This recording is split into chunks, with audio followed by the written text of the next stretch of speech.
Gold hub తాకట్టులో ఉన్న బంగారాన్ని విడిపించి కొనబడును. అదే రోజు ఆన్లైన్ ధరకు కొని డబ్బులు ఇవ్వబడును.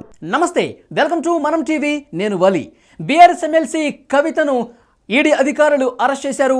ఢిల్లీలోని రౌజ్ అవెన్యూ కోర్టులో హాజరుపరిచారు. వాదనలు జరిగాయి. ఢిల్లీలోని రౌజ్ అవెన్యూ కోర్టు 7 రోజుల కస్టడీకి అనుమతి ఇచ్చింది ఈ ఎమ్మెల్సీ కవితను. మనకు బ్రేకింగ్ న్యూస్ అందుతోంది.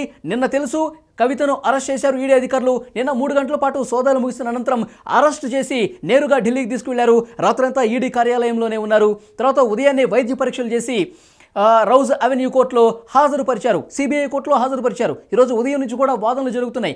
ముఖ్యంగా ఈ కేసుకు సంబంధించి పూర్తి స్థాయిలో ఇంకా ఆధారాలని రాబట్టాల్సినటువంటి అవసరం కనిపిస్తోంది.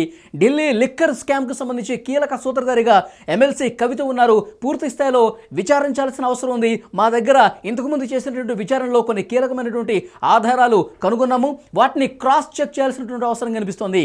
ఎందుకంటే ఈ కేసులో సౌత్ గ్రూప్కి సంబంధించి కీలక సూత్రధారిగా కవిత ఉన్నారు. కవితను అనేక కోణాల్లో ఆధారాలు ముందు పెట్టి విచారించాల్సిన అవసరం ఉందని చెప్పి ఈడీ అధికారుల తరఫున లాయర్లు వాదనలు వినిపించారు. దీనికి ఏకీభవించారు. అయితే ముందుగా ఈడీ అధికారులు 10 రోజుల కస్టడీ కావాలని చెప్పేసి అడిగారు. అయితే కోర్టు 7 రోజుల కస్టడీకి అనుమతి ఇచ్చినట్టుగా బ్రేకింగ్ న్యూస్ మనకు అందుతోంది. ఈ 7 రోజుల పాటు ఉదయం నుంచి సాయంత్రం వరకు కస్టడీలో పూర్తి స్థాయిలో విచారణ జరిగే అవకాశం కనిపిస్తుంది. సౌత్ గ్రూప్గా ఏర్పడి ఢిల్లీ లిక్కర్ కేసుకు సంబంధించి ఎవరెవరు ఇక్కడ మీటింగ్స్లో పాల్గొన్నారు, ప్రధానంగా సూత్రధారులుగా ఎవరున్నారు, ఇక్కడి నుంచి ఢిల్లీకి ఎవరెవరు వెళ్ళి ఢిల్లీలో అక్కడ ప్రభుత్వ పెద్దలతో మంతనాలు ఎవరు జరిపారు, అక్కడ స్టార్ హోటల్స్లో కొన్ని కీలక ఆధారాలు సంపాదించారు.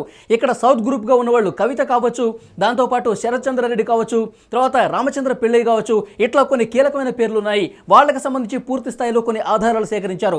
ఆ ఆధారాలను పట్టుకుని గతంలో సిబిఐ కూడా కొన్ని ఆధారాలు సేకరించింది. సిబిఐ కూడా ఎమ్మెల్సీ కవితను విచారించింది. తర్వాత ఈడీ అధికారులు కూడా కొన్ని దఫాలు విచారించారు.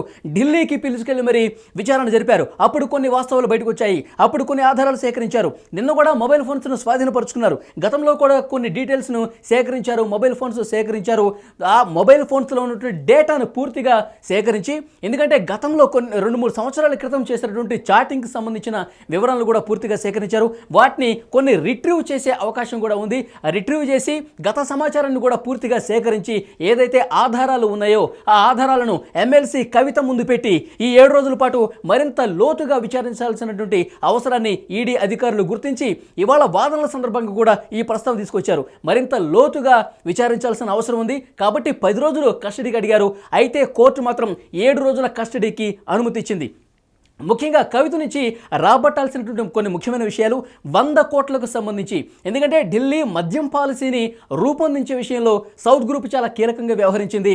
మద్యం పాలసీ రూపొందించే విషయానికి సంబంధించి ఎలాంటి నిబంధనలను తుంగలు తొక్కి ఢిల్లీకి అనుకూలంగా, ఎందుకంటే ఆమ్ ఆద్మీ పార్టీకి అనుకూలంగా, తర్వాత పాలసీని రూపొందించే విషయంలో సౌత్ గ్రూప్కి అనుకూలంగా ఏ రకంగా వ్యవహరించారు, ఈ 100 కోట్ల రూపాయలకు సంబంధించిన లావాదేవీలేంటి, ఈ 100 కోట్ల రూపాయలు ఇటు పంజాబ్ ఎలక్షన్స్లో ఏ విధంగా ఖర్చు పెట్టారు, వీటన్నింటికి సంబంధించి పూర్తి స్థాయిలో కొన్ని కీలకమైనటువంటి విషయాలు రాబట్టాల్సిన అవసరం కనిపిస్తుంది. సౌత్ గ్రూప్లో అత్యంత కీలకంగా సూత్రధారిగా ఎమ్మెల్సీ కవిత ఉన్నారు కాబట్టి వారిని మరింత లోతుగా విచారించాల్సిన అవసరం ఉంది. కాబట్టి 10 రోజులు అడుగుతున్నామని చెప్పి వాదనలు వినిపించారు. అయితే కోర్టు మాత్రం 7 రోజుల కస్టడీకి విధించింది. ఈ రోజు నుంచి 23వ తారీఖు వరకు ఎమ్మెల్సీ కవిత ఈడీ అధికారుల ముందు విచారణకు హాజరవుతున్నారు. కొన్ని కీలకమైన ఆధారాలను ఎమ్మెల్సీ కవిత ముందు పెట్టి క్రాస్ ఎగ్జామ్ చేసే అవకాశం కనిపిస్తుంది. క్రాస్ క్వశ్చన్స్ వేసే అవకాశం కనిపిస్తుంది. గతంలో ఎవరైతే నిందితులు ఉన్నారో, ఆల్రెడీ ఇప్పుడు ఎవరైతే తీహార్ జైల్లో ఉన్నారో, ఇక్కడ సిసోడియా కావచ్చు, తర్వాత రామచంద్ర పిళ్ళై కావచ్చు, శరత్ రెడ్డి కావచ్చు, అప్రూవర్స్గా మారిన మరికొంతమంది కీలకమైనటువంటి వ్యక్తుల నుంచి తీసుకున్నటువంటి సమాచారాన్ని, సేకరించినటువంటి ఆధారాల్ని పూర్తిగా పేపర్ రూపంలో ముందు పెట్టి కవితను ఎగ్జామినేషన్ చేయబోతున్నారు. పూర్తి స్థాయిలో విచారణ చేయబోతున్నారు. మరిన్ని కీలక ఆధారాలు లభ్యమయ్యే అవకాశం ఉన్నట్టుగా సమాచారం వస్తుంది. పూర్తిగా ఉచ్చు బిగుసుకున్నట్టుగా తెలుస్తోంది. ఎమ్మెల్సీ కవిత విషయానికి సంబంధించి ఈ 7 రోజుల తర్వాత మరికొన్ని రోజుల పాటు ఏమైనా అడుగుతారా కస్టడీకి, తర్వాత పరిణామాలు ఎలా ఉంటాయో చూద్దాం. ప్రస్తుతానికైతే మనకు అందుతున్న సమాచారం ప్రకారం 7 రోజుల కస్టడీ విధించింది కోర్టు. 7 రోజుల పాటు పూర్తి స్థాయిలో తమ దగ్గరున్న ఆధారాలను పెట్టుకుని ఎమ్మెల్సీ కవితను విచారించబోతున్నారు. దాని తర్వాత పరిణామాలు ఏ విధంగా ఉంటాయో చూడాల్సిన అవసరం కనిపిస్తుంది. మరోవైపు బెయిల్కి అప్లై చేసుకునే అవకాశాన్ని కూడా ఇటు కవిత తరఫున లాయర్లు ప్రస్తావిస్తున్నట్టుగా తెలుస్తుంది. మరి 7 రోజుల కస్టడీ తర్వాత ఏమైనా బెయిల్ అప్లై చేసుకుంటే పరిస్థితుల్లో మార్పు ఉంటుందా లేదన్నది కూడా చూడాలి. మరోవైపు దీనికి ప్యారలల్గా సుప్రీంకోర్టులో కూడా కొన్ని వాదనలు జరిగాయి. ఈరోజు ఉదయం నుంచి మనం చూసాం.